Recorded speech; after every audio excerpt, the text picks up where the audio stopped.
Welcome back on this Friday evening to another episode of Brunch with the Fellas, reviewing the latest trending topic news and entertainment. I'm Chef Earl Pearl at DBCHEFTV, always with me, Primo Grande, the one, the only, Cold Seasons. How you feeling, big cuz? How you feeling, man? And I'm feeling like I'm still coming up off of Cinco de Mayo, man. It was Off of the single, off the fifth.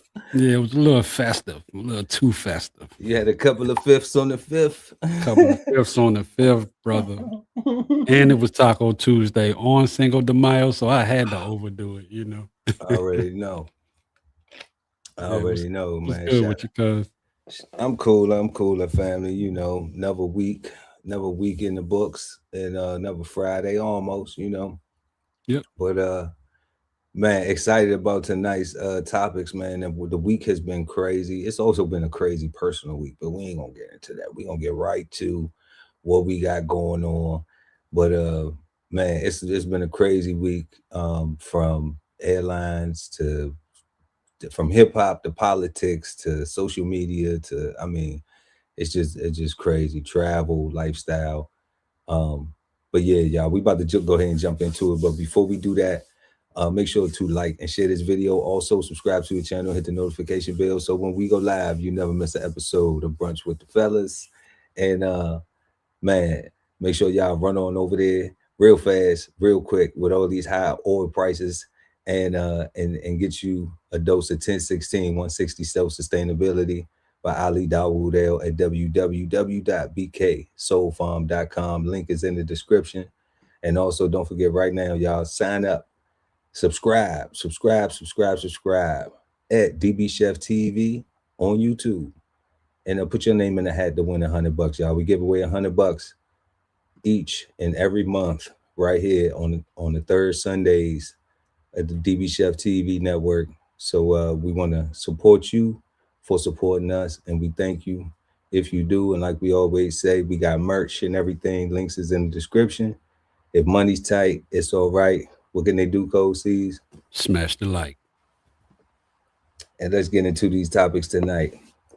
So first off, we got rapper Kodak Black, man, young yak, arrested again on drug trafficking charges. Though that's Sheesh. that sounds like we gonna check it out. Yeah. Then we got the collapse of Spirit Airlines and what's next, man. A lot of people been out here stranded. Um, over the past week, Spirit Airlines has shut down, and so we're gonna go and check that out. Then we're gonna head to Maryland, and we're gonna go see what's going on with Maryland becoming the first state to ban dynamic pricing. And I know people like, what? The world is dynamic pricing, okay? But we're gonna check that out. Then we got IG, y'all. Everybody on the gram, right? Is your gram lit? Is your gram lit, Code C's? You know? Uh Ground. Yeah, Instagram. yeah, yeah. Yeah, it's all right. It ain't doing. I'm not doing too much for it to be doing too much. So it's kind of dry a little bit right now. Oh man, y'all gotta help Code C's. Y'all gotta follow Code C's on IG, y'all. He said his gram is dry right now. It needs some juice. So y'all go help juice that thing up. But what they doing is they juicing up uh the privacy policy on IG right now. And they changing his DM privacy is DMs, direct messaging. Hmm. So they changing the privacy policy. So we're gonna go check that out and discuss some things on that. And then we got fifth and final, last but not least, a man tries to open a Chinese police station in New York City. This is a crazy story, but we're gonna check it out. Let's go ahead first and jump in, see what's going on with Kodak Black. Bond is set for Florida rapper Kodak Black. The 28-year-old turned himself into the Orange County Jail on Wednesday after Orlando police put out a warrant for a drug trafficking charge. West 2's Christina Watkins is live outside the jail. Christina, the rapper just made his first appearance. He did, and his attorneys did most of the talking, starting off by saying he flew into Florida from California to turn himself in. Now, remember, President Donald Trump actually commuted a sentence from Kodak Black that he faced a few years ago, but when it came down to setting bond today in court, that did not matter. All right. Good afternoon, sir. If you can just tell me your name and your date of birth. Yeah, Capri Sun. Kodak Black spent nearly 15 minutes in front of an Orange County judge Thursday for his first appearance, while his attorneys argued for a lesser bond. If you read the affidavit that is attached to the warrant, Judge, the rapper, originally from Pompano Beach, Florida, is accused of trafficking MDMA. More than 10 grams, less than 200 grams. That is a first-degree felony. Orlando police said their investigation goes back to last November when someone called 911 after hearing gunshots outside of Children's Safety Village. It's a nonprofit organization. When officers arrived, they said they saw a BMW and a Lamborghini parked outside. neither of the vehicles are registered to Mr. Capri personally. The report states officers smelled marijuana and started searching those cars. Kodak, whose government name is Bill Capri, then walked up. His attorneys said the cops found a bag with drugs and other items in it, which officers said they connected to Kodak's Instagram page. And on one picture in his Instagram, there's a picture of him standing next to a bag that looks like the bag that was in the car. Now, I know PC was already found, so I'm not going to argue PC, but it's really screaming at me, but I won't argue it. But I mean, the case law on this is so very clear. Criminal defense attorney. Did you get what he was saying though, cuz? Yeah. He found Kodak took a picture before that and had and the bag that they found appears to be in the Instagram picture. And he's not arguing probable cause. They had the probable cause to search the car, I guess, for whatever state they was in for the smell of the weed. But in California though, he flew back from California. I thought they said he flew back from California to Florida. Oh, he came back home. Okay, he was back to turn himself in. Yeah, that's crazy though. But I'm thinking like, don't nobody have no medical cards? Well, I'm not really sure what Florida law is on weed. They got medical. They have medical cannabis. Okay. So they probably do, and so like in Virginia they can't just smell weed and search you. In Florida they may still be able to smell weed and search you. Now if they pull you over, the cars was parked. Yeah. So so I guess in Florida, if they smell weed, they probably can search you and ask you for your car. Florida a little different. But I don't think it's why they don't have cards though? Why see the reason why I bring it up is because I'm just like, okay, I remember what the thought was. You Kodak Black. You that guy. You young Kodak. Okay. Why don't you have, like they getting scripts? Because the only way you getting the lean is to have a script. On the street. They got it on the street. I mean, that's some fake stuff. I don't know what the fake, but I'm talking about. But Kodak, he not sipping no fake. You think he's sipping? Yeah. But I mean, but I mean, like I believe he probably have I believe if he's sipping lean, he has someone that's still getting it formed as from the, of course, from a script. We seen young boy busting script. We seen young boy, have a whole charge though that he was having his people run plays to bust scripts. Right. So he got somebody that he get that from. So what I'm saying is if you have somebody that you getting that from, even if it was me and you was Kodak, and I'm just little cuz, and I make sure I help protect the bag, right? So we insulate it. So you tell me, little cuz, can your doctor get us some medical cards? Yeah.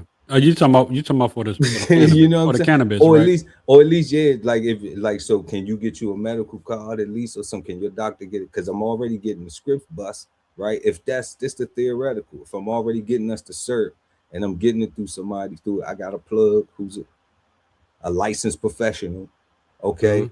So then I should be able to go and I should be able to just be like, okay, I need a medical card too. So that way, you know, at least when we out and we together, you know, whoever want to smoke, hey, I'm rolling. Right. I got the card. And I got it on me. You know what I'm saying? Because we can have it on us like that, you know? So, and then you don't get all that stuff. Then you don't get all that extra stuff going on with you. That's what I'm thinking. Like maybe, you know, maybe. Yeah. So to get a medical card in California, you gotta have. I mean, excuse me, in Florida, you gotta have conditions like PTSD, cancer, chronic pain, epilepsy. $75 state fee. So I mean, yeah, you can get one, and I'm pretty sure he can go in there and say he got PTSD any day of the week or chronic pain. They can't tell if you got pain or not. You almost for sure to get a card in no matter what state that offers the cards if you want them. But you know, before you get back into it, I mean, this is just because I haven't seen this, the interview or anything like this, or none of the footage that you're showing on this. You know, I think that the trafficking charge, I mean, not unless it was a substantial amount, you know, to me, it's probably kind of bogus. He pretty much had ecstasy. Yeah, you know? I mean, he had that for the girl to get his freak on, you know. Yeah, and you know, and it's no secret that Kodak Black been struggling for a minute with substance problems and stuff. You know, but I think trafficking might be a reach because he has the money and the means to really traffic if he want to, and I don't think he was trafficking drugs. I think he had some drugs on him for personal use. I think that was personal use too. Yeah, you know, I think all of that was, you know, that don't mean he's not gonna share with his, you know, with his ladies or whatever, right. But you know, but I think that's for him. For him and his little party. You know what I'm saying? I don't really see that as trafficking now. One thing that Kodak should have been on, he already got a presidential pardon commutation or whatever you want to call it. You know, I think he should have been on his P's and Q's. He should have had some people around him. I mean, even J. Cole, you know, mentioned in a song about, you know, how he wished Kodak had more guidance and stuff like that. And you know, he just every couple years Kodak pop up with something crazy. But I still don't think like it ain't supposed to be him that take that charge. You know, that's what I'm talking. Like, you know, I mean, it sounds crazy, but you protect the bag, so it ain't supposed to be him that take that charge. And the scenario I used, okay, yeah, I may have, and your name might have been used because it's bigger. We see people do that. We see them. They have put Kodak name. They use the superstars or celebrity name in it because it'll get more attention than if they just say my name. And maybe I was at a venue where the superstar was, you know, they don't want to get me to shine. They'll make it seem like, you know, okay, Cold Seasons family tied to a whole to drug trafficking, right? But then when you look at the indictment, it's just me, you know, and then the internet run with it and try to make it Cold Seasons getting ready to get hit with the RICO and all, you know, that's how they run with this stuff. So, you know, I'm just looking at it like, well, I think not going off the topic though, but like I'm looking at it like, man, like why he don't have people around him that's insulating him better than this. Right, right. And that goes with moving different. You know, you have to, I think once you reach a certain level, you have to move different. You know, if you're a star and you reach star status and part of your getting a pardon from the president of the United States, you should move a little bit different so that you actually honor that and not keep getting into shit. You see what I'm saying? So it don't matter who the president was. It was Donald Trump, but it doesn't matter. It was a pardon from the president of the United States. People do not get those that often, you know. So at the end of the day, you know, I believe that, you know, he should have moved different, protect himself a little bit different. Like you said, have different people that that's insulated around him. That's pretty much like advisors, you know, that just, you know, advise him not to do shit. And if shit advisors, but they be talking all this real ninja stuff, you know what I'm saying? So it's like, where your real ninjas at? Somebody who gonna say like, hey, yeah, nah, we not, you know what I'm saying? Like that's going to crash out. That's going, you know, like we can't save you from that.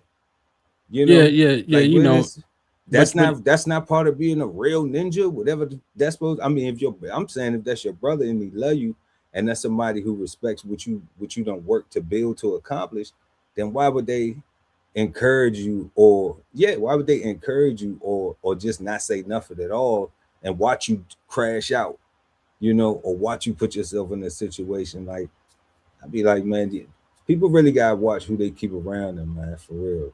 And then you got to think too, like, where you do have that person around you, be like, you know what, I catch that, if it's a weed charge, and they might be like, you know what, I got you, bro. You know what I'm saying? But it don't matter what it is. It don't matter what it is. MDMA. They might be like, I can't get no presidential pardon, man. You might go ahead and roll the dice, see if you can get you another one, because I ain't doing it. But I'm not going to jail for it, nigga. He got that on the last one. Right.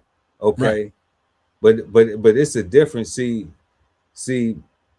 I wouldn't go to jail for a ninja either. Okay. But I would go to prison or jail for my family, for my brother, if what we agreed upon is my role in this team effort, and if that's what it consists of, then, and I ain't trying to be like no super street tough guy, none of that. I'm saying if that's my role, where I'm supposed to have, if I got an illegal prescription, okay, but we get caught with the cert, then I'm supposed to say this is my cert.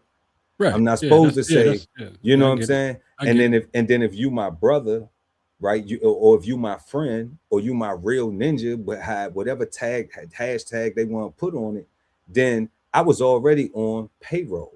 You was already looking out. So that money is still be going to whoever, my mom, whoever we already talked about, that's who it go to. You see what I'm saying? So that'll still be showing love. And then when I come home, I go right back to because that's my role. Maybe you might even rearrange it and be like, hey, okay, because you done elevated, because you done been insulated and you've been making moves. Like, do you think, you know what I'm saying? Like, I don't know if this is true or not, but do you think Bleak still hold the pistol for Jay? Do I think Bleak still not technically? Do you think Bleak is still Jay's shooter? No, not technically. Okay, no. then so even if that was a real story in a theoretical world at some point in time, using those two people, like, he's not that anymore. You know what I'm saying? So things evolve. You supposed to, and that's what happens when you protecting the bag. Like Kodak is on the crash. It's only, like you said, I agree, it's only so many pardons you're gonna get though. But didn't they say that? Okay, didn't they say that one time that Shine took the fall for Diddy? Shine did take the fall. Shine is doing tours right now on it. Shine is online hot right now. He done did Queen's Flip, great episode too. He right. But he did one with Tony Yayo and Uncle Murder. Get looked out for from. No, Puff ain't do nothing for him. Right. But Def Jam did. Okay. You see what I'm saying? So but Puff ain't do nothing for him. And he talks about it. Right. So I don't think anybody's out here really wanting to take any examples from Puff. Now, unless you want to get oiled up, that boy got it. He got the wholesale for you. Yeah, yes, I don't think anybody's trying to take any examples from him. But talking about Kodak though, but Puff stayed insulated as long as he could. It was Puff Lorehead that got him in trouble. Yes, he stayed super insulated and for a long time. But like you said, Kodak need those people around him. Like you just said a second ago, he's pretty much he's been on a crash out and spiraling for a minute. And hopefully Kodak can get his shit back together, man. What else we got on this? Alicia Adamson Prophet is not tied to this case. She warned how state prosecutors could use social media against him. Anything that you post on the internet, Instagram, TikTok, whatever, can be used against you. So you'll see, even though this was not the day of the arrest, they're using pictures from his social media to tie all of this case together. Back in court, given Kodak's criminal past and prior convictions, a judge set his bond at $75,000. And it's worth noting, I just checked Kodak Black's Instagram not too long ago. There's now only one post on his page. Damn right. Yeah, so my man took his page down. Yeah, and he posted that $7,500. It was 75,000, 10%, 7,500. You know, he got out. You know, so I mean, it's he gonna have to fight that. I think it'll get dumbed down from trafficking to possession. You know, but I don't know what that's gonna hold for him as far as anything that he already had over his head. You know, that if he Yeah, got in trouble again. yeah, he may have already had so many charges. But I don't think this gonna put, I don't think he going to prison or jail, you know, not for no $7,500 bond, you Yeah, know. yeah, and like what just said, it all depends on what he had over his head from previous shit. You Yeah, know, I don't think he was on I don't think he was on no probation or parole or nothing like that. Because once you get the pardon, all that's done. he got a full commutation. So you know, hopefully, Yeah, hopefully the brother be okay. But you know, more, and so I just hope he get the help that he need. You know, and get up off them drugs because he looking terrible. You know, I remember when he was doing good. You know, you could see he looked good. You know what I'm saying, in the face and everything. Now he looks terrible. You know, so hopefully, you know, he gets the right people around him and, you know, get some help. yeah, we praying for Kodak Black, man. You know, get right, Jit, and get some people around you though, family, because you know some solid some folks you trust, because you know people not, they not protecting the bag, but you got the tone to be able to set it. So moving on to our second topic tonight, we got the collapse of Spirit Airlines, and for real, we want to know what's next. Everybody wants to know what's next. I'm at the Marine Air Terminal at LaGuardia Airport. Just a few hours ago, Spirit Airlines was running its regularly scheduled flights, but the airline shut down. As you can see behind me, it's eerily quiet. The kiosks are pretty much turned off with a message to passengers saying that the airline has shut down with a little QR code for more information. The shutdown was abrupt to many passengers, but this was really years in the making. Spirit was in bankruptcy. It had filed for bankruptcy twice within 1 year, and time pretty much ran out. It was looking to do an 11th hour deal with the U.S. government for a bailout that would have included $500 billion as a loan, could have given the government up to 90% stake in the airline, but ultimately the bondholders and the government couldn't agree on a deal. So 3 o'clock in the morning on Saturday, the airline shut down for good. That meant that travelers were stranded pretty much all over the country. They had to scramble to find. Cause what you doing? You in the airport and your whole and the airline just go out of business, and what you doing at that moment? Probably get a flight on JetBlue. I had a JetBlue. yeah, You said you yeah. just going to I mean, JetBlue. if you on Spirit, your next step is JetBlue. You know what I'm saying? Anything more than that, you might just be spending that month, that few days in the airport waiting for somebody to send you some money or something. But That's I had crazy.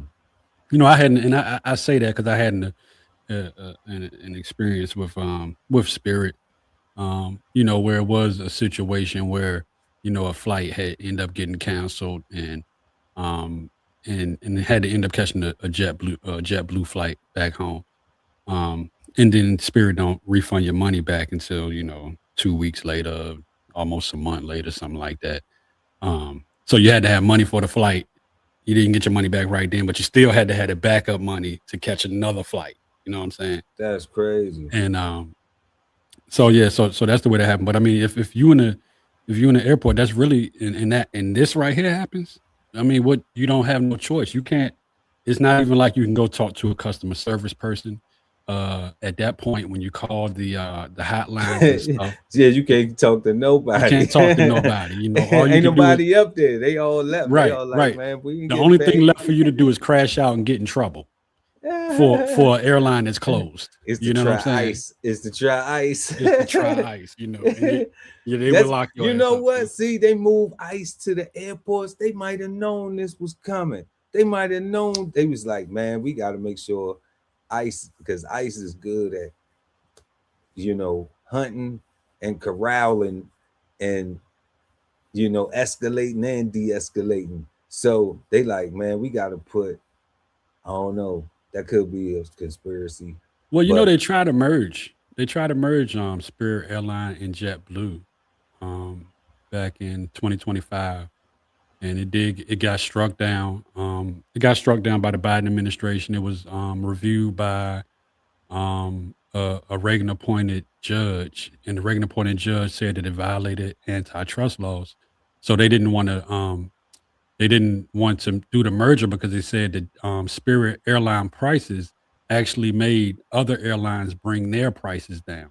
So they wanted to keep Spirit Airlines in place as a single operating airline to keep the prices fair, so that the top airlines couldn't just keep raising prices. They like having a airline that could actually make the other airlines bring their prices down so that people can travel. But they like having a cheap airline for people to be able to go on. yeah, because if they charging $100 for you to fly, Round trip. from Jersey to Miami, and the standard was $500. You see what I'm saying? That makes the other airlines. It's never been like that though. What you mean? It's not like Spirit. They used to have like $29 flights, $39 flights, but then you could always fly a Delta or a US Air for, maybe $120. Yeah, but that would be with like good planning, and you done map Spirit. You can get cheap flight, but I will tell you, when you flew Spirit, you knew that you was on Spirit. Yeah, I've never flown Spirit. I flew Spirit. Let me tell you, bro. Yeah, I don't do Spirit. They got bucket seats. You know what I'm saying? They got bucket seats. They're kind of hard. They look like they feel like they was printed with like a 3D printer. And you was wondering if you was gonna land on or if you were gonna be a Spirit before the flight was over. Yeah. Yeah. Nah, and that's the way we're not doing it. We're not doing it. The government was also trying to buy Spirit Airlines, but because they was just saying that they put a deal on the table, but for $500 million. Yeah, but I think it would have been a bad idea anyway, though, because Spirit would still need to operate at some sort of profit, and the government can don't worry. Really, if the taxpayers are paying for the airline, they really don't care about a profit. So, it would have caused other airlines to bring their prices down too. So the same thing would have happened, probably kind of like with those antitrust situations. But then there was also an idea of like, I heard some Black entrepreneurs saying come together and buy the airline. What you thought about that idea? Did you hear about that?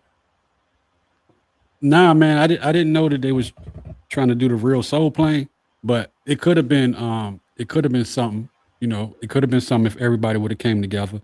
I know Tyler Perry, he's a big plane fanatic. But they said the Spirit has not turned a profit since 2019, losing over $2.5 billion since 2020. So, I mean, they've been crashing. I mean, I don't mean to use the word crash. They've been going down. Yeah, not going down. Yeah. They've been, in line for bankruptcy for a long time. It's been a long time coming. So, I mean, it finally happened. But bankruptcy is different than, because they got different filings of bankruptcy, right? So, but this is a complete dissolve. This is a complete out of business. Yeah, it's out of business. Yeah. So this is the chapter 7. It's not 11 or 13 type restructuring where you work on some numbers, get some new CEOs in there, get some new management, and a new strategy, redesign some, a new advertisement scheme. Like that's like, we are done. We can't even pay our debts. We can't do nothing. We can't pay our employees, and I do believe the fuel prices had a lot to do with it right at the end. And they wanted to say, that's what did them in, but they've been going down for so long that I do believe that the fuel prices is what pushed it over the top. But I think if fuel prices stayed the same, they may have been good for another 6 weeks to 6 months,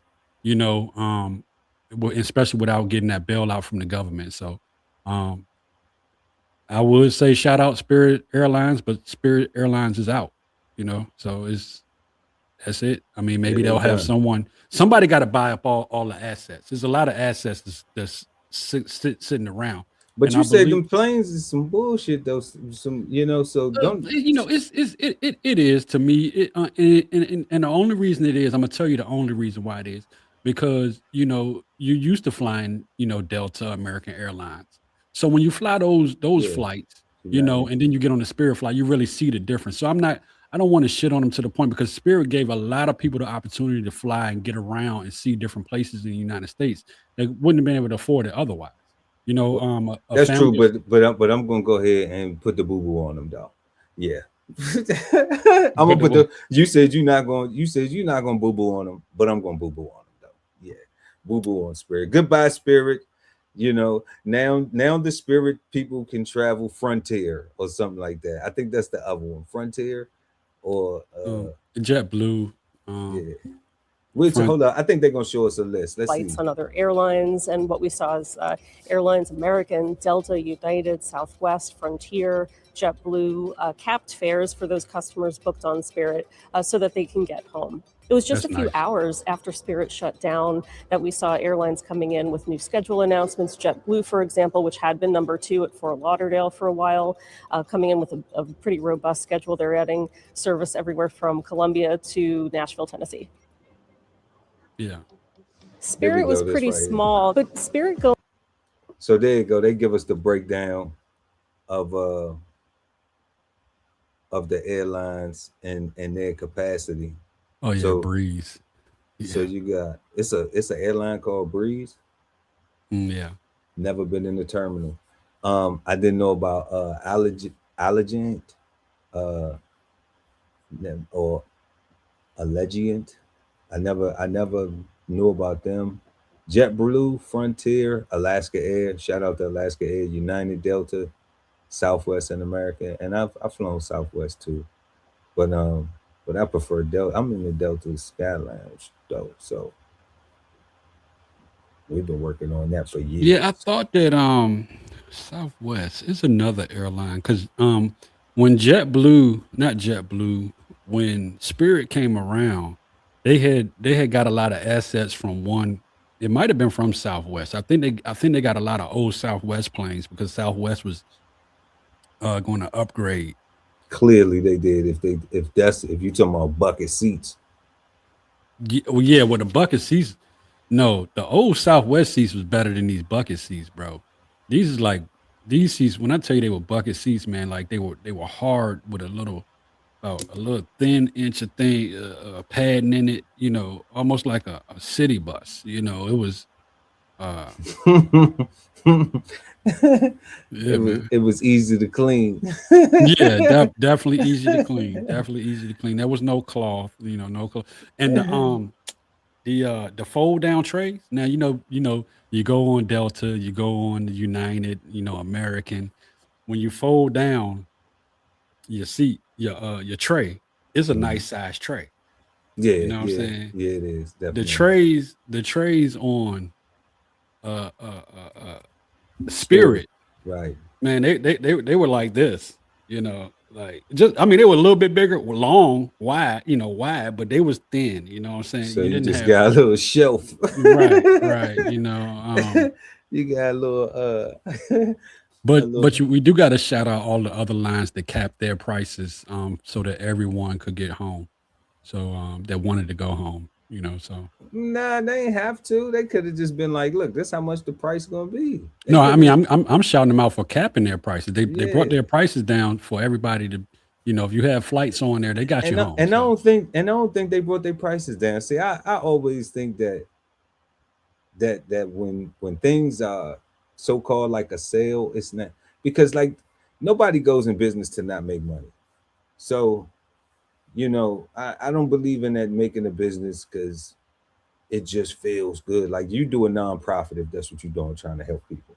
But if you got a profit making business, okay, so they could have flown people for $70, all right, but their prices was already at 140. So they said, okay, well, we're gonna drop them down to maybe 120. Okay. They still made a profit. They ain't make as much profit as they was gonna make, but they still made a profit. So that's why I'd be like, they not really giving people no discounts, but it is cool they got people home, but them people was gonna get home regardless, whether they went and got Ubers all the way back or whether a Uber all the way back. Nah, nigga. or they went and jumped on the train or the bus or something, or when rental cars, because people listen, did that. I'ma I seen tell plenty of you, news man. stories where people was getting rental cars, people was going to the Greyhound, people was going to the Amtrak in different cities, different locations, and just like this how we gonna do it the rest of the way. Yeah, they said they're trying to put a they bringing up legislation to put introducing legislation to put TSA in train stations, not subway stations, but like Amtrak and stuff like that. And Amtrak, yeah, that's cool. That ain't a bad idea. That's cool. Yeah, Going away, this discount airline that had these double-digit fares will have a big impact for airfare around the country, because without that discounter there, other airlines will have more pricing power. And airfares are already going up. With the war in Iran, jet fuel prices have doubled, and that means that the airlines are passing those costs along to customers already. Experts do expect more consolidation in the industry. These high jet fuel prices do have an outsized effect on low-cost carriers. Their whole business model relies on keeping costs low and many times keeping fares low, so that leaves them with less of a cushion. Also, the larger airlines, United, Delta, American, Southwest, have these enormous loyalty programs that are tied to credit cards, and that gives them a very big cash cushion to weather shocks, a bit better than some of the smaller players. Yeah, so you lost all your flyer miles with them. Anything that if you was a frequent flyer, Spirit flyer, you lost all that's gone. Now it's gonna be a mad dash from the big airlines to buy up all their assets, when they go to auction or whatever, however they dissolve it. But them planes got to go somewhere. Yeah, they got to go away with Spirit. Because Spirit is gone. Spirit is gone. Man, so moving on to our next topic. The state of Maryland becomes the first state to ban dynamic pricing. And you're probably like, well, what in the world is dynamic pricing? Well, let's find out.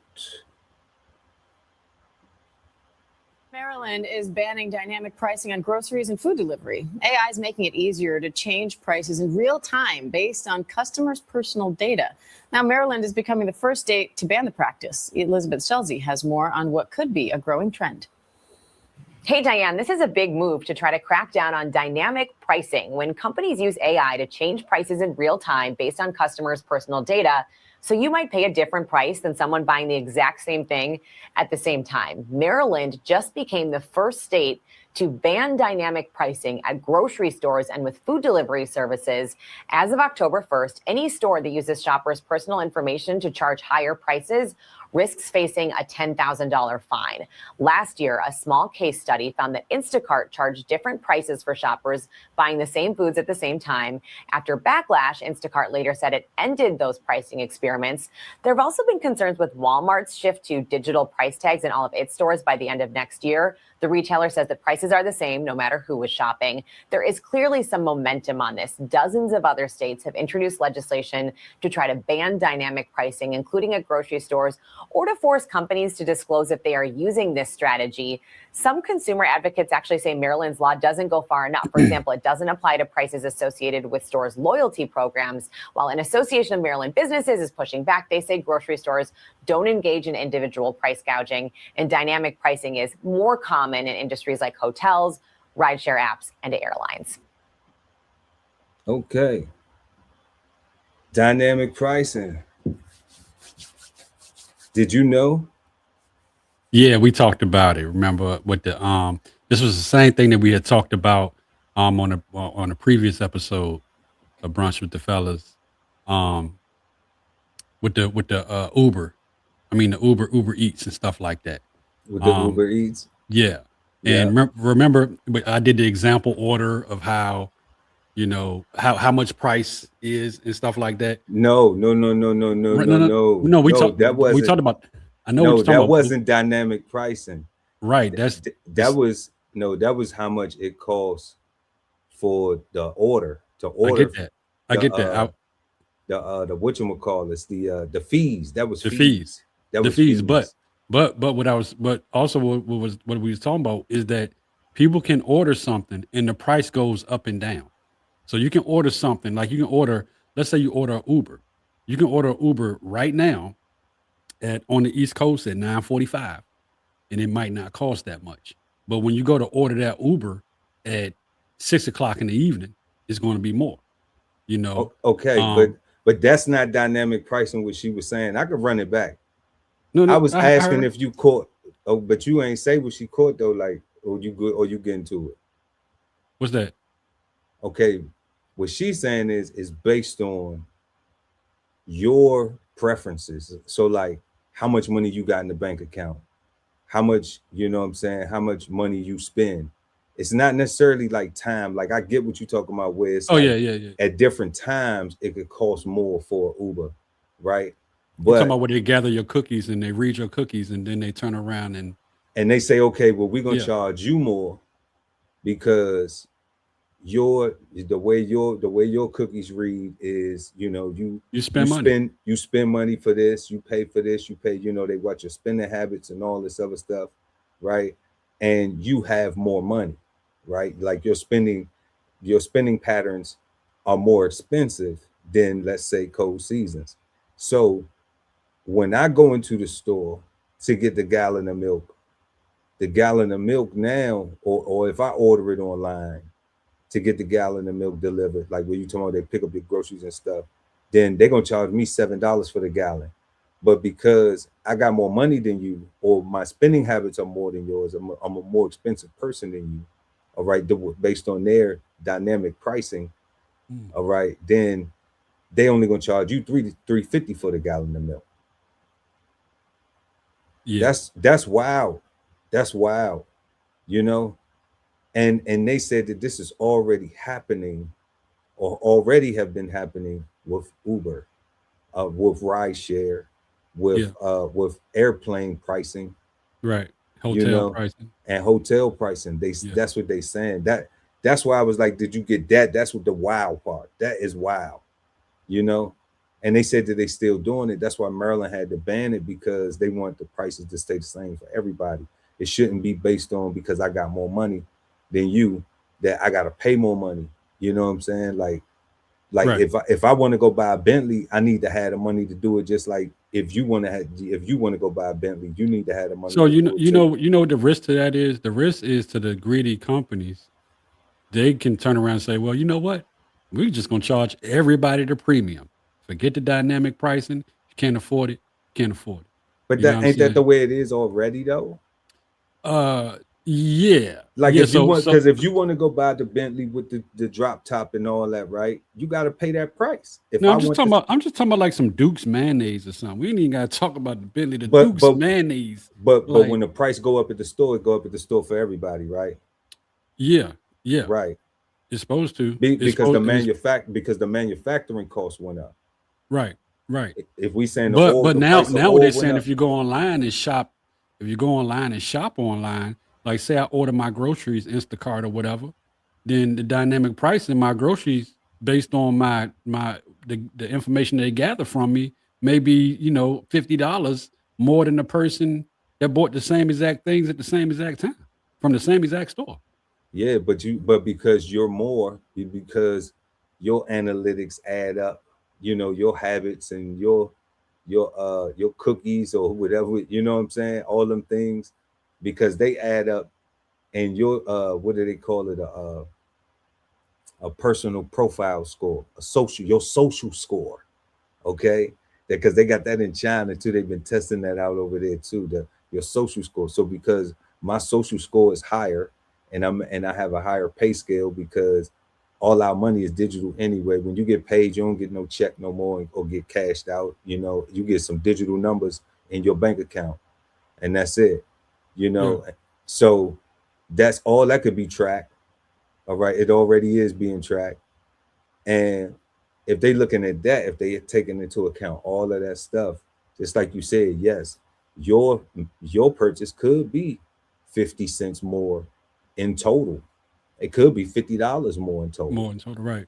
You right. know, than somebody who makes less. And that's you seeing it now. That's what I'm talking about. That's foul. That's what dynamic pricing is. but it's already going on in other places. So Maryland had to go ahead and go on and ban it, so that way they can, so what we should encourage people to do is go to their legislature and say, hey, we want y'all to ban dynamic pricing in this state too. When you talking about folks going to go vote, because that affects everybody at every economic level right there, because the people that make more gonna get charged more. But that still don't mean that they're gonna lose money on the people that make less. That ain't how business work, because they're not gonna lose. They're gonna get more out of the people that make more. They're gonna make sure they get the most out of. They're gonna squeeze them like lemons. You know what I'm saying? Whenever you order something. But the people who already struggling, right? They get squeezed like lemons when the manufacturing price go up, because that's the cost of inflation. So everybody gets squeezed. Right, and that's because the manufacturers. So what they should do is they should allow it. That now the manufacturer got to pay the cost of business, but the consumer actually pays the cost. All right, but that's fair enough, because if it costs me 10 to make it, I can't sell it to you for 10, because I ain't making no profit. No, that's not. They don't right. That work. But if it costs me 10 and I'm selling it for 15, all right, then 15 is fair for you, and it's no matter what level it is. If it costs 15, it costs 15. Right. It shouldn't cost you 12 and then cost the other person cost me 15. Yeah, and that's what they're doing. Yeah, like that's some wild stuff. But it's another thing to be on the lookout for. Is somewhat of into this topic, but not the exact thing. We probably gonna have a show about it in the future at some point. But they want to start monitoring people, give them scores on their carbon footprint. Yeah, it's gonna be a carbon tax. Yeah, and it's gonna be based on what you buy. So if you buy with your card, so you buy your groceries, they can tell how many boxes you got. You get Amazon, they can tell how many boxes you're sending back to the landfill. You get gas, they can tell how much emissions you're putting off. And they want to give you a carbon score. And I don't know what the hell that look like, but we will see one day. It's gonna get taxed. Yeah, you're probably gonna get taxed for it. You're gonna get taxed for it. Yeah, that's how much carbon you emitted. And you have to pay pollution taxes. And stuff like and pollution, a pollution pollution tax. It is a human pollution tax, family. There's going to be a human pollution tax. It's coming. Ain't that crazy? And it's going to be based off your spending. That's crazy. That's the thing. They're gonna monitor your spending. But everything's digital already. It's already going digital. You can't get away from it. It's already going digital. It's a whole era of children that don't even know how to sign their name cursive. So it's a whole era of human, that don't even know cursive. They don't teach it no more. No need for you to have a signature. You're gonna have a carbon tax. Right. Right. So just focus on your ability to pay. You don't need a signature. You got a password, identity. You got a retinal scan. You know what I'm saying? Yeah, they got that now. Yeah, they do. Hey, literally the door on my house. I have a key, don't know where it's at, never use it. I get in my house with my thumb. Yeah, seriously. Biometrics, man. That's what I'm saying. So I'm pretty sure if I could have got a retinal scanner, I might have got one. But I don't need all that. Might get that for the gun safe or something. You never know, family. But I'm just like, we're headed that direction in totality for everybody, where there won't be a choice in a minute, because I'm just like, the big thing is if we see dollars, if we see ATMs done, if the ATM is done, I wonder what that'll look like when the ATM is done, when it's just like, nah, everything's digital. If you ain't got access, if you ain't got a debit card or access to a card or some chip or something where you can scan something, I got some cash stashed up, but literally it's stashed up. I have not. I don't know when the last time I touched money. Period. Don't know when the last time I actually touched physical dollar bills. I just don't. I haven't used them in so long. You know what I'm saying?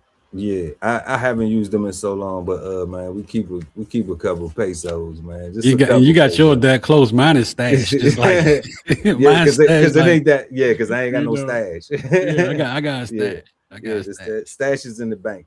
You know what I'm saying? Yeah. I got that stash too, but I got the cash stash. stash. Stash is in the bank. I ain't got no cash stash, man. We ain't Yeah, but encouraging I haven't to try to I haven't had life. Look, listen. When the wallets started looking like this, you know what I'm saying? Where you put where you put the cash at, I mean, I don't. How we do. You know how we do. Right. I got. Hey, look, when I got this, it was so. It was so sleek. It was so sleek and so just cool, just pop up, pop out. And I got 2 brand new wallets in the house right now. Never even been used. I'm talking about the fold out wallets. But this right here. Yeah, I'm old school. I'm always gonna have a wallet. Well, with work and stuff, I love this right here. So, Yeah. And then I go to the store, I got this. You know what I'm saying? Just put it up to the register, bing. And I pay I ain't on that. I ain't on that though. Nah, I do swipe. But I ain't on the. Nah, we not on to put the phone up and just bing. We haven't advanced that far in technology yet. Because I still see them little things that people can walk by and just scan your phone and take, So yeah, and do whatever. So like that's. I mean, they did have those. It used to be they can walk by and scan your wallet and grab it. The phone is a level of security, so it's not like I can just like when it comes, I just put it up there. I literally have to do shit with my phone, let it scan my face and some more shit, and then so it's not the security is pretty good on it. You know what I'm saying? Okay. But I mean, a person walk up on me putting something up to me. I mean, but you never know. I seen pickpockets online doing some crazy stuff. Pickpockets. I mean, if somebody get the drop, they get the drop. It don't matter if you got, you know what I'm saying? So. And then another thing, ask Gucci man. Now we about to move on though. We about to move on to this next joint. So we got Instagram changing up its DM privacy policy. This is a crazy story because everybody got the gram. So let's jump into that real quick.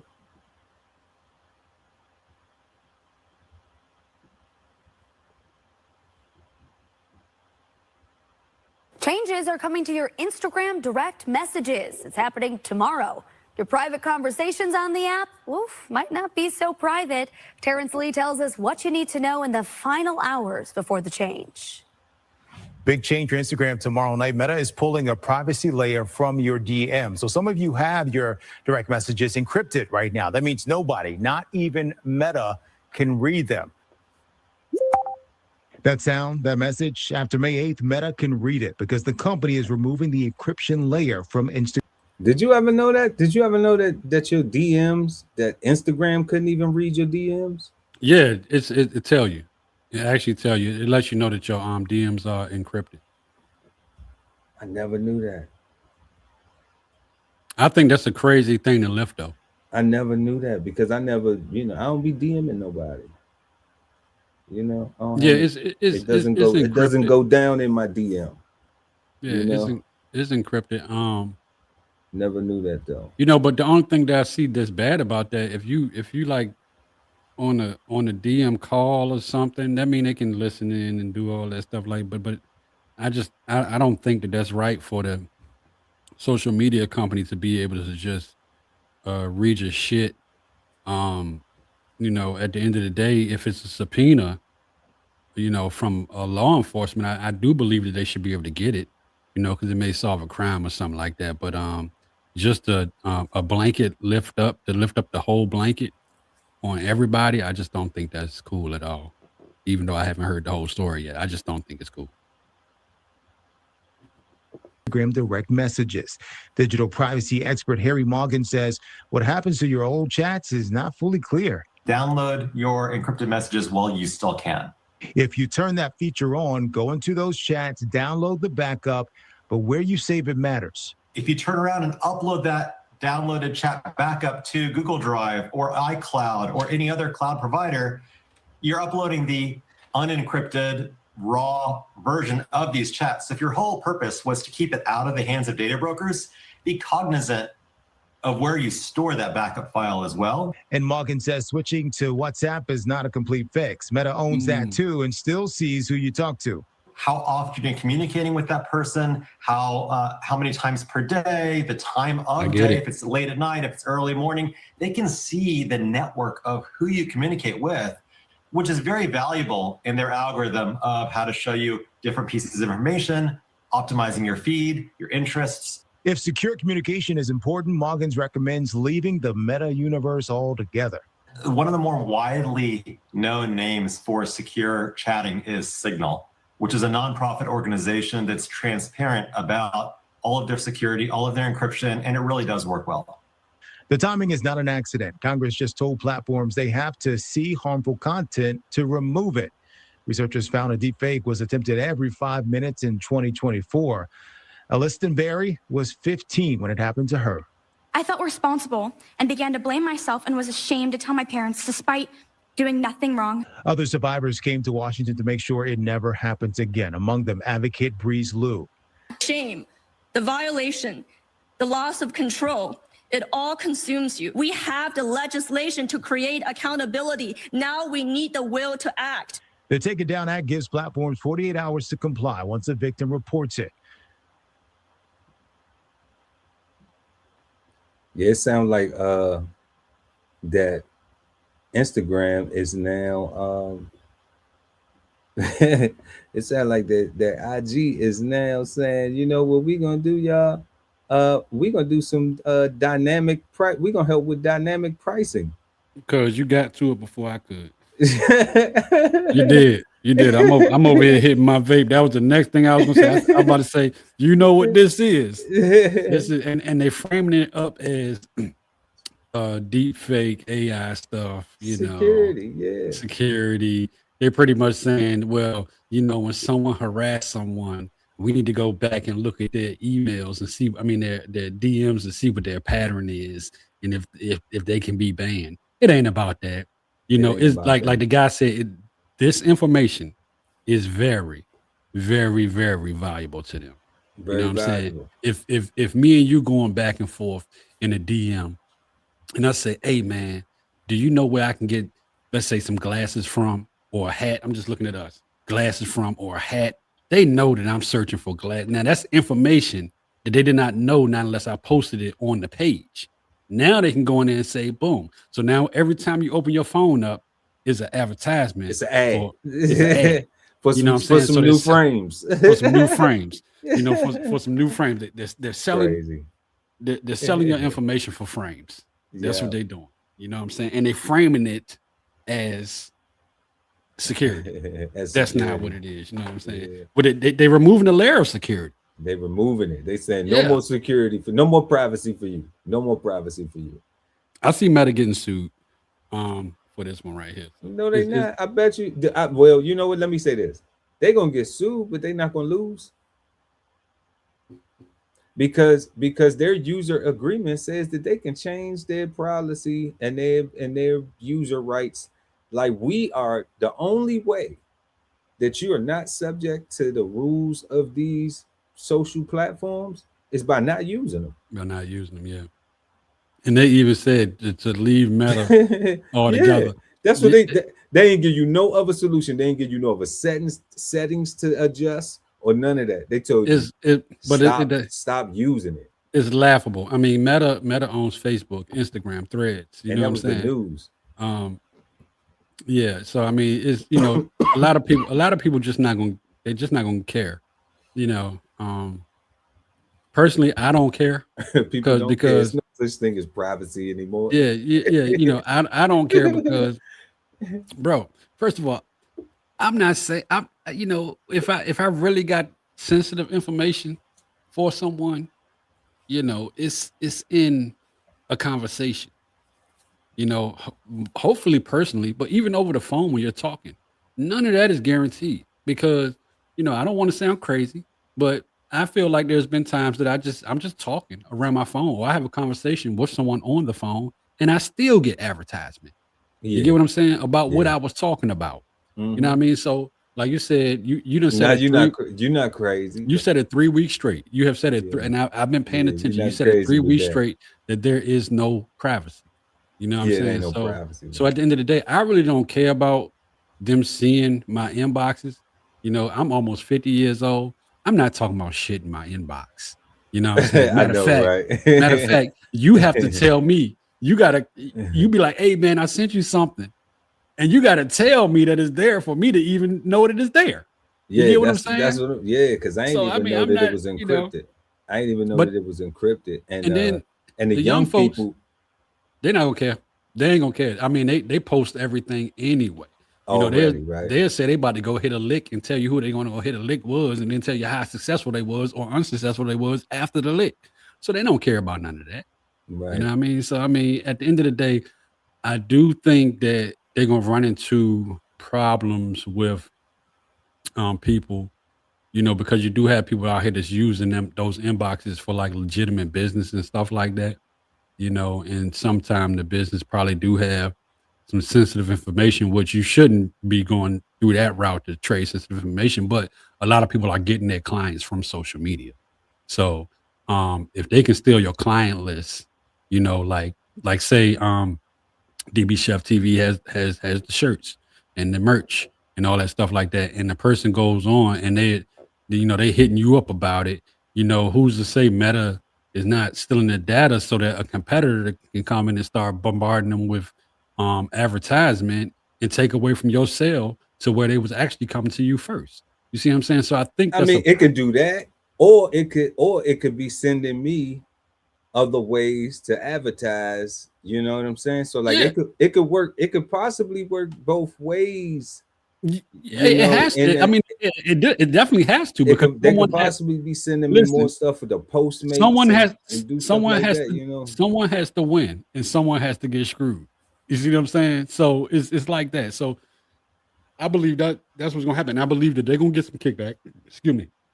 I believe But there will be. who kick back though? Like I heard you just say something, but I don't agree with that because it goes back to and I don't agree specifically with the fact that like people using that as a tool for their business. Like their kickback don't mean nothing. Like they're not even gonna get. They're gonna be like, okay, like a little flea, like I get off me, because, or like an ant or something. They're gonna be like, get off me, because this is our platform. We make the rules here. So you could be mad all you want. Don't use it. Like, and that's what it go back to. Like the news said that. So yeah, the kids do what the kids do. They're gonna, you know, like you said, somebody gotta be a winner. Somebody gotta get used, right? But at the same time, like the people who own it, who like, oh, now I can't do it like this, you know. Yeah, but those turtleneck, are man. not. I mean, honestly, those are not going to be the people that's going to make the moves. It's going to be some lawmaker, you know, that's probably like having an affair on his wife or something. You know what I'm saying? Or got some stuff in the inbox that they don't want seen, and they will pick that fight. You know, they just told them you got till midnight, y'all. Y'all got till midnight.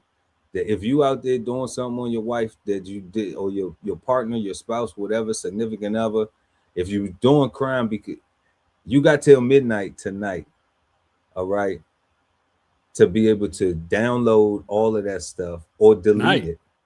Yeah. Friday. I thought they said it was like in November or something. When they said it's May 8th. Really? It's today. Well, I ain't got nothing in mind. It's today. Man. You know, it's just and also y'all make sure that if you're using IG, that you know, like read nobody ever does, but like, I encourage people, man, read the user agreement, because then when stuff like this happens, people won't feel like, I can't believe that they doing this. Like, man, we using these people's stuff. It's their rules. And we can't get so caught up in just using it for what we think is our advantage, and not understand that, like, if they turn it off, then we don't have it. Yeah. Yeah. Like we not in control of it. You know, I think a lot of people, them people who get mad at like, oh, y'all did this, even the theoretical politician, they want the theoretical politician cheating probably already knew that this was going to happen weeks ago. So what they doing is they trying to position themselves to buy one of them data companies that's going to be able to, one of them AI companies to be able to invest in watching everybody so they can do dynamic pricing. That's what I want to know, the companies that's going to be. That's what my next move is. My next move is finding out who are the companies doing this dynamic pricing, because I know one thing, or trying to collect this data to sell this data. What are those companies? Because that is going to go forward. No matter how upset people get about it, no matter how many people quit IG, no matter how many people keep using it or new users come onto it, right? It's going to keep going. And the dynamic pricing going here, we already digital everything pretty much. It's still the only thing they haven't done is just remove gas stations and ATMs. Listen, but right here, listen. It's a private messages. Our messaging products offer end-to-end encryption, so your conversations stay safe and secure. This is literally what they have. They're not even announcing. They're not even announcing that they're changing it. This is literally on the, as soon as you hit privacy center, that is what it says right there. You know, so they're not announcing a change to what's about to happen. You know, so I mean, it's the change doesn't happen until midnight tonight. So, but I think you early. And I'm they early. haven't. You early. You got there early, and what you are expecting is for something to be over top of it to says this policy will change. Yes. Or updates to update. No, because they don't have to tell you. Remember, we can update or change the terms of the user agreement whenever we feel without notice. Without notice. Right. And there you go right there, without notice. So let's move on to this next joint right here, our fifth and final topic for the night. Y'all make sure to smash that like button. Y'all still rocking with us. Smash the like. Man, we got this is a wild story. A man tries to open a Chinese police station in New York City. This is one of the craziest things. But let's check this out.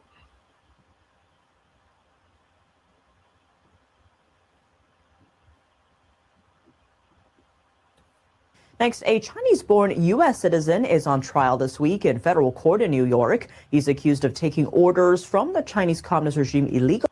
So he is a U.S. citizen. Yeah. Right. So I heard about this. A while ago when ICE started running around and whatnot. I didn't know that was this story. I thought it was fake. I honestly thought it was a fake thing. I didn't know that this really, really happened. When I heard it the first time, when it was going down in real time, I thought it was a fake thing. For sure. Well, it's real. Let's see what they talking about. Including opening a Chinese police station in the heart of Manhattan. NTD's Flora Hua was there in the courtroom. Here's the latest from the trial. Can a U.S. citizen open a Chinese police station here in America without telling the U.S. government, and also at the CCP's direction? That's a central concern of this trial. United States v. Liu Jianwang. Liu is accused of conspiracy and of acting as an unregistered foreign agent for the Chinese regime. He is also charged with obstruction of justice. Prosecutors say he deleted messages with a Chinese handler after the FBI became aware of his alleged activities. Federal prosecutors and defense attorneys both finished the opening statements during today's trial. Defendant Liu Jianwang, also known as Harry Liu, has been accused of setting up a Chinese police station in Chinatown in Lower Manhattan. In China, the Ministry of Public Security, also known as the NPS, oversees the country's police force.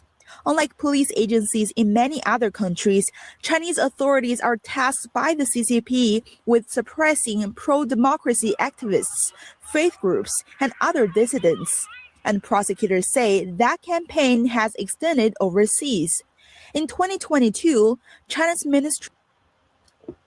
It look like they police be doing the same shit to they people that be happening over here. I don't know. I'm just saying. I mean, he was just putting foot there. I'm just saying. Let's run it back real quick. I'm just saying, like it looked like they was putting belt at hind parts right here. Look right here. They are. Faith groups and other dissidents. And prosecutors say that campaign has extended overseas. In 2022, China's Ministry of Public Security launched a plan to establish overseas branches. Prosecutors allege Liu flew back to China to attend the launch meeting. They say Liu later returned to the U.S. and helped open a Chinese police station in Manhattan. His defense attorney argues the office was set up to help Chinese nationals renew driver's licenses. But the prosecutors say his actions violate laws and undermines U.S. sovereignty. According to court documents, Liu admitted to the FBI. Look at right there. Does that look like something we done seen? That might be Liu right there back in the day. You know what I'm saying? You know, we got ICE. They got. I'm not gonna say that. But that looked like that. That might be Liu back in the day. I'm not sure, you know. And at first, and before we go forward, at first, I was like, you know, that's like making sure that his community got policing and where they be scared to talk to the American police and stuff like that. But then once I realized what's really going on, I'm like, nah, you can't do what you're doing, Liu. You know what I mean? He literally got a Chinese police department to police them, but in a way that is negative to what we're seeing on the screen right now, you know, so that he can lean on the people, the Chinese people in the United States and intimidate them. You know, his police department was intimidation. It wasn't to make sure that Chinese Americans was getting a fair shot at law enforcement, at justice, shall I say. You know what I'm saying? And that's the way I feel about that. At first I was like, well, what's wrong with it? I mean, but you can't open up a Chinese police station in the United States, man. You just can't do it. You can't open up no police station from no other country in the United States, period. Well, you know what I'm saying? Hold up for a second, because you might be right, but you might be slightly. That he worked with the former director of China's NPS 610 office. The office was launched to specifically target faith group Falun Gong.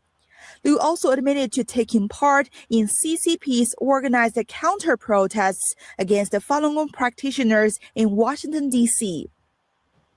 Now, Liu's co-defendant Chen Jinping has pleaded guilty in 2024 and is awaiting sentencing 1 year after they both were arrested. Liu has pleaded not guilty to all charges. If convicted on all counts, he faces up to 20 to 25 years in prison. Reporting from Brooklyn, New York, Flora Hua, NTD News. Now, this the thing, Cole.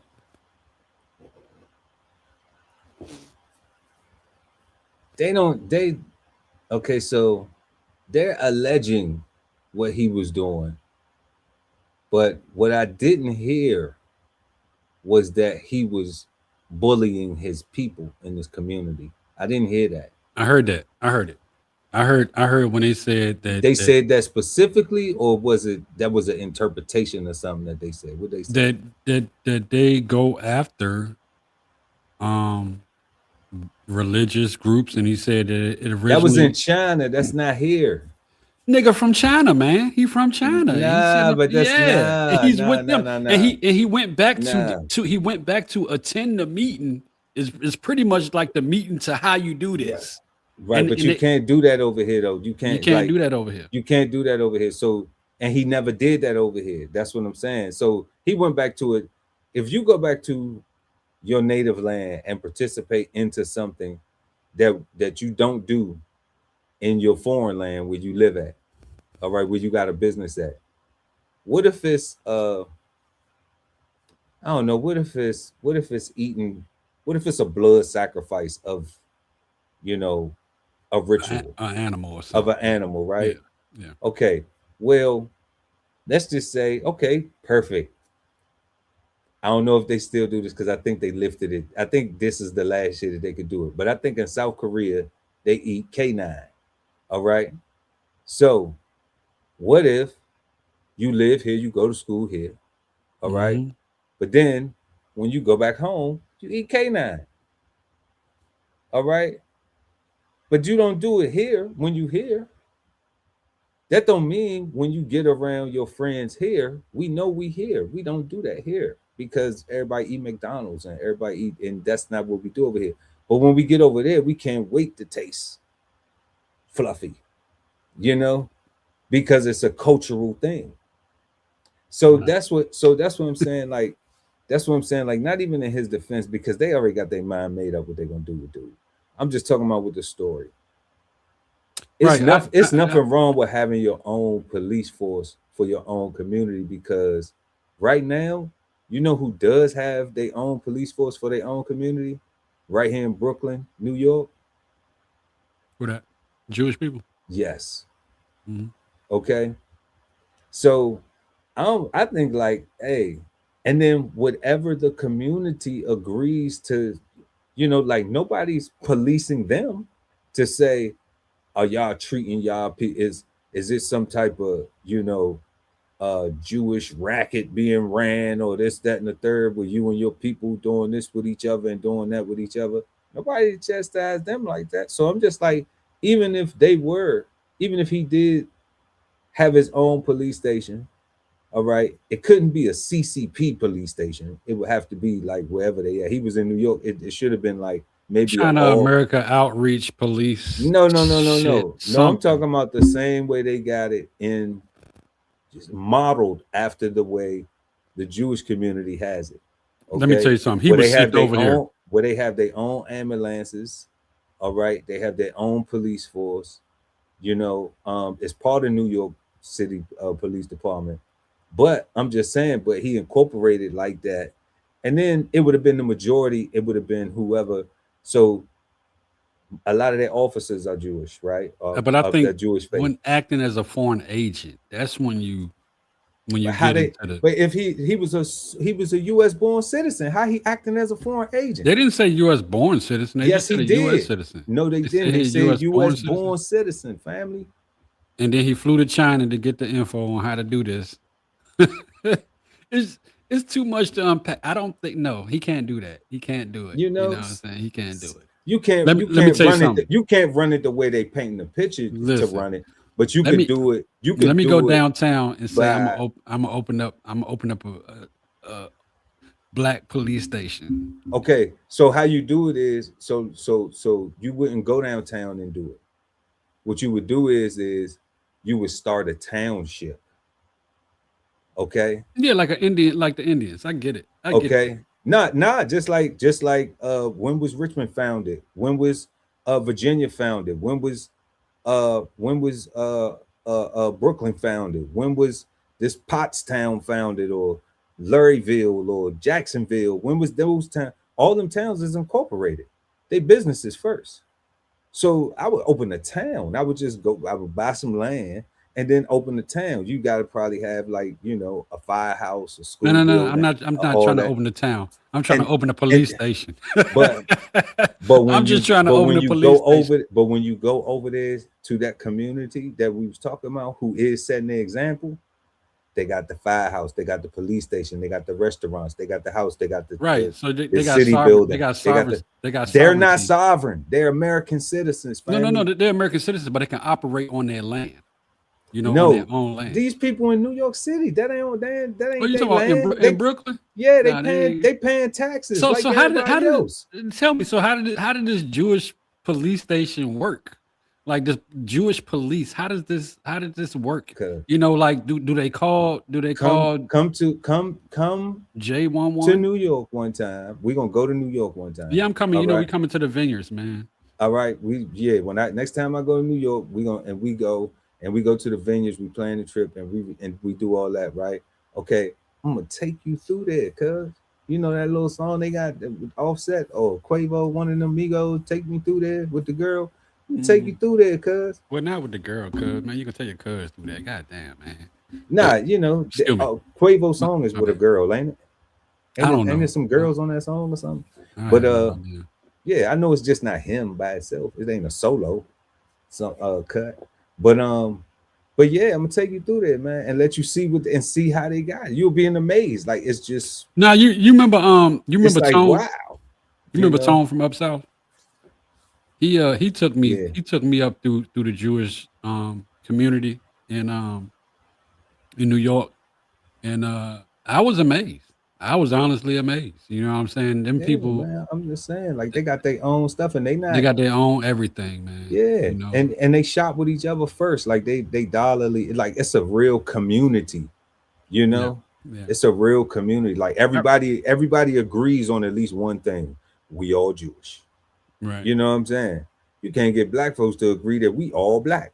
Some people black, some people African American, some people this, some people that, some people, oh, I'm Baptist, oh, I'm Christian, oh, I'm Democrat, oh, you a Republican, oh, you light skinned, oh, you dark skinned. Like, bruh, it's so much division.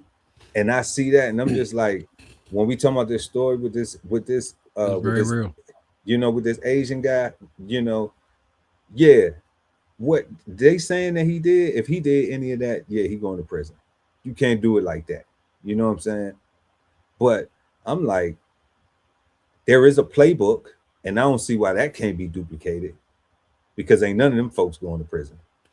But you know, when you hear in news, normally when you hear in the news these words, operating as a foreign agent, normally it doesn't end well for the person that they're saying was operating as a foreign agent. Yeah, I'm You here. know? I'm super here. But I'm like, he was a US born citizen though. They say that out the gate. You Right, know? right. But that trip that he took changed things. And then you know, I'm pretty sure, you know, for them to grab him up like that and do that, you know, one thing about the United States, the intelligence gathering, it's not slack. You know, they pretty much they'll get the information that they need to make the case. And in some cases, they might get information that they don't need to make the case. You know what I'm saying? But I don't believe that when it comes to someone operating as a foreign agent that they faking the funk. You know what I'm saying? You know, we You have don't think our they own. could be lying? You don't think they could lie? You don't think it could be trumped up charges on them? I think they could. Trumped up or trumped I up?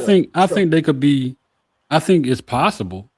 You know what I'm saying? Now we have our own set of problems as Americans, right? Just us living in the I United think States. I just named some just for the black folks alone by themselves. Everybody else problems, I don't really be concerned myself. Right, Yes. right. You know what I'm saying? So, you know, we got our own set of problems, but I believe when it comes to foreign shit here on the soil, on our soil, I don't think I think we're gonna fight. We're gonna fight in house. You know, but we should not be playing around with foreign agents in the United States at all. Period. No matter if you're a Democrat, no matter if you're a Republican, black, white, you know, I think it's something to be taken serious. And I think you know, he deserved his day in court. But I think that, you know, it should be taken very seriously if that's something that he's doing. You know, and what I gathered from it is that, you know, he wasn't a Chinese activist for the good of the people. He was sent over here for Chinese checks and balances in the United States. That's their side of the story though. That's the side of the story I'm getting, you know. So if I'm going with that side of the story, I haven't heard his side of the story. I don't know what their defense is, you know, but based on what the case is, the United States against this person, you know, I'm just saying, like, if it's that, if he's guilty of that, then yeah, of course, you know. You know, he's and, going to and like I prison. said, when it all started, I was all for it. I was like, boom, well, if it's just like community policing for the Chinese, but then when the story, the narrative of what you said, that's their narrative, was that it was for checks and balances. I couldn't agree with it. You know what I'm saying? I agree, you know, if we had a special black envoy, you know what I'm saying, that when police are called, you at least got somebody there. You know what I'm saying? I agree with that. But if it's for the black envoy to go out and intimidate, I'm not for it. You know what I'm saying? So You know, if you want, but if you wouldn't want, the black, let me ask you something about this black envoy thing, because that's a real good thing. But we're gonna wrap this up real quick. I got this one quick question. But the black envoy, right? If would they be there to just be mediators between the people getting the police called on them and the police, or would they actually be there to actually have some significance to prevent people from even wanting to do those things that needed the police being called on them in the first place? Because when you said that if they have a presence that is, what was the word you used? You said if they have a presence, if they are intimidating. That was it. right, You said intimidating. right, intimidate. Okay, but the thing is that discipline always comes from being intimidated by something, intimidated by the consequence of the bad action. So if we demonize the intimidate and there's no discipline or direction, it's no order with the intimidation, then it's some negative context, because now it's like that group that's there, that black group, is breaking the rules. They're not enforcing the rules or enforcing the standards, so that way people won't have to need the police called on them. And then if we have a problem, then we have a group of mediators that we can go to who are setting the example. Yeah.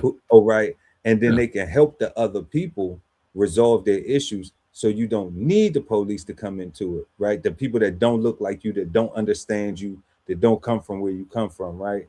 So that is what the Jewish community has established.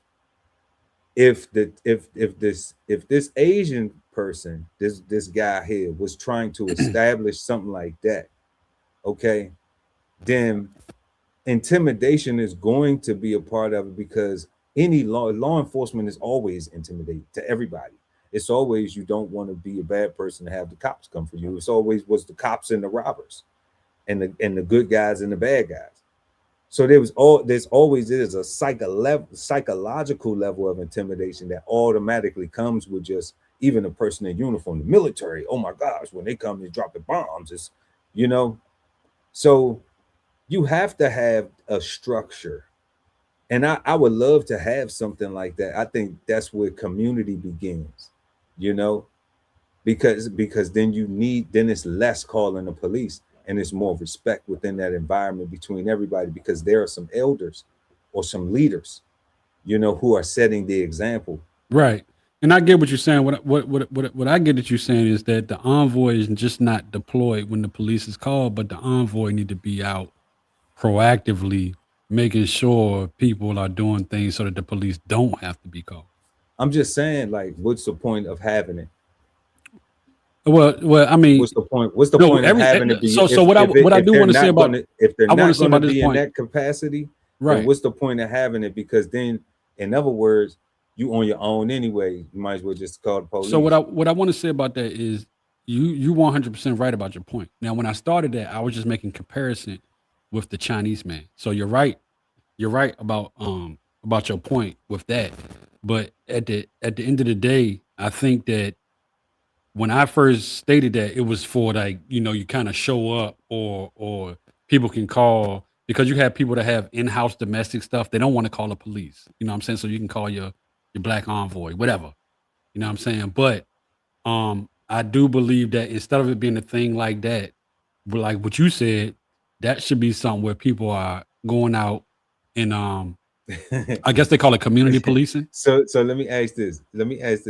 I mean, I could call it, a elders group in the community, we could call it community police. That's fine too, but like the example, and I'm just rocking with it because you still keep talking. No, but right? you gave me the laugh. You gave me the laugh just now. I gotta hear it. But but what you said was a domestic dispute.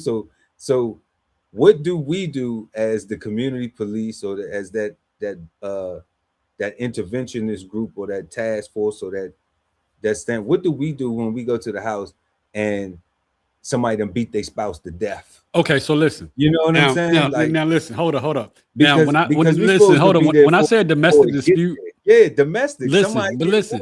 No, but see, a domestic, to me, a domestic dispute, is anything that can be happening in the household, like a runaway kid, the uncle that came over and touched the kid, that's shit not like a domestic dispute. It's domestic. Domestic is in the house.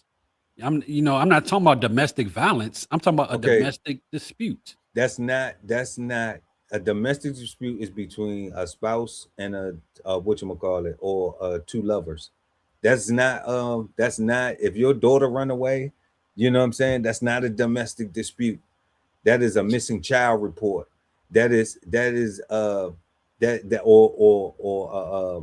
kidnapping, possibly child endangerment or something like that. Now, what we talking about is like having those people in the community. It shouldn't be none of that situation. That stuff should be enough activities. Yeah, it should be enough activities it should be parenting classes on, because it's other people setting examples. Like, we don't do that no more. Nobody cares about the couple that's been married for 30, 40 years and they not 50 and they in their late 40s, or they just right at 50 something. Nobody cares about them people. Nobody cares about the people that's 80 and been married for 60 years, to get the game from them. Don't nobody be doing that, and we don't have those structures where we see that on a regular basis. We see love and hip hop, toxic behavior. Okay. Where if he don't beat me enough, he don't love me. Okay. That's the stuff that we are seeing, where it's, what do F my baby daddy? What about even trying to get a husband? I don't need a husband. Independent. I'm independent. So like socially, bro, like when we don't see, that's what that group will be there for. Those select group of people, those people, they would be the married people. They would, and we wouldn't give a shit if it was a same-sex couple in that group. You know what I'm saying? Because you still need to know how to be civilized. Who you screwing is your own business. Okay. Right, but as soon as we go to Africa and attend a conference and come back home, they're going to say we're foreign agents. I mean, I ain't got no reason to go over there in the first place. I'm just making an example. Yeah, but that's only if you come back and you have to do something that is sketchy, because if you following that formula that they doing, then you're able to fight that in court and say, we're not doing nothing that isn't already being done. And we're doing it exactly like they're doing it. So now the only reason why you wouldn't be letting me do it is because of the color of my skin. And then now, now you got lawsuits and all that, and with the courts and Supreme Court and everything. But who know how that's going to go with all this other stuff, the way it's been going. Yeah, okay? They ain't got enough people for cases right now. So that's a whole nother thing. But. So I'm just like, that would only be that. But if you take the playbook that you see this group of people doing already, this community of people doing it, of families, individuals, and utilizing their resources together and things like that. Okay, then only reason why we don't want to do it is because we're traumatized from slavery, which they already just said, we don't care about your trauma. Don't ask us for reparations ever again, because we made it legal. So we're not going to apologize. And we don't think that it was the gravest crime ever committed against mankind, especially not the black folks, because y'all was 3/5 of a human being when we made the laws, and we can't be wrong or do no right by some laws that we made that was right. Right. Okay. So, I mean, I'm not rooting for the Asian guy, you know what I'm saying? But I'm just like, it's one side of the story, and I didn't see him. I didn't hear the evidence that they was permitting said that he tried to do any of those things that he went and did over there. The seminars he went to or the sessions that he went to, I didn't hear him come back over here and do that stuff. But we ain't hear nothing from him. I mean, we just, No, they didn't say, the prosecution didn't say, they saying that he went and did that stuff and that's what he was interested in. And they saying that that's what was his plot was to do with the police station over here. But he never got to manifest none of that stuff. Right. Well, I mean, thing about it is, I'm he never did none of that on American soil. So they say, I want to see more evidence. You know what I'm saying? This trial, the trial just started this week, right? Yeah. I want to see more evidence. This the second I've heard of it. Like I said, I heard of it when it first happened, but it was so much going on in the world that I was like, oh, this some bullshit. There ain't no Chinese police station in the United States. But I'm gonna follow this. I'm gonna follow it, and maybe we can come up with an update show. On one of the shows in the future here soon. That's a bet for sure. Yeah, and do that. But Definitely. yeah, this was a great one. Yep. So tonight, y'all, we had rapper Kodak Black arrested on drug trafficking charges. It sounds it's so much hype, man, but I do not think that he was really drug trafficking. I think it's I don't think so neither. Technically, but I mean, and I hate when people use technically. I mean, if they saying that he brought drugs from one state to another, then yeah, that's drug trafficking. I mean, dang, but I think it was personal use. I think what it was it, and I know we wrapping the show up, but I think what it wasn't, I don't think it was he brought it from one state to another. I think the quantity was beyond personal use. So they can give him the trafficking charge because it was more than personal use. Man, what's personal use? How do you determine what somebody personal you're going to use? Well, I mean, you have, okay, so like in states where cannabis is legal, you can turn around and you can have say you can have an ounce of cannabis. But if you have that ounce of cannabis in 3 bags, it's no longer personal use. You see what I'm saying? I get that. Yeah, that's it's packaged for distribution. Right. And distribution is trafficking. They can interpret it like that, but if it's in 3 sealed different, if it's so let's say you got zip and you got like well, not even a whole zip. Let's just say you got a half, so you got like 4/8, and then they all different flavors. Right. Are you distributing now? That's subject to the law in that area. I mean, I don't say you are. I say you got 4 different flavors. You know what I'm saying? And you go into one bag to another when you want to have a different feel. That's what I'm saying. So I'm just like, so that's why I asked the question. The question was rhetorical. It wasn't like it needed an answer. I already know that we don't define what is the legal amounts or what is a logical amount, even in description. The thing is that, and it wasn't trafficking for a $2,800 bond. It wasn't trafficking. Come on, man. It was possession of. He should have been hit with possession, if anything. Okay. And it's gonna be felony possession because like I said, he shouldn't even have been the one who caught the charge in the first place. Let's not forget that. Kodak, you gotta have some people around you, man, that help protect the bag, and you gotta move smarter. Man, then we had the collapse of Spirit Airlines. Yeah, we had the collapse of Spirit Airlines. People was on Spirit Airlines, and it's done now. So you got Frontier. What's the other ones? JetBlue. Yeah, and that other one that is one up from Spirit, but yeah, you got those people. Okay, and yeah, or get with some of these, get your credit together and get with some of these companies. They got the discounts and stuff where you can get the points and stuff like that. And, fly right. You ain't got to be in the bucket seats. We got Maryland becoming the first state to ban dynamic pricing. We talked about dynamic pricing. It looks like that it's coming either way. All right. So, I don't even know how to prepare for that. I can't even say spend more cash, make more cash purchases.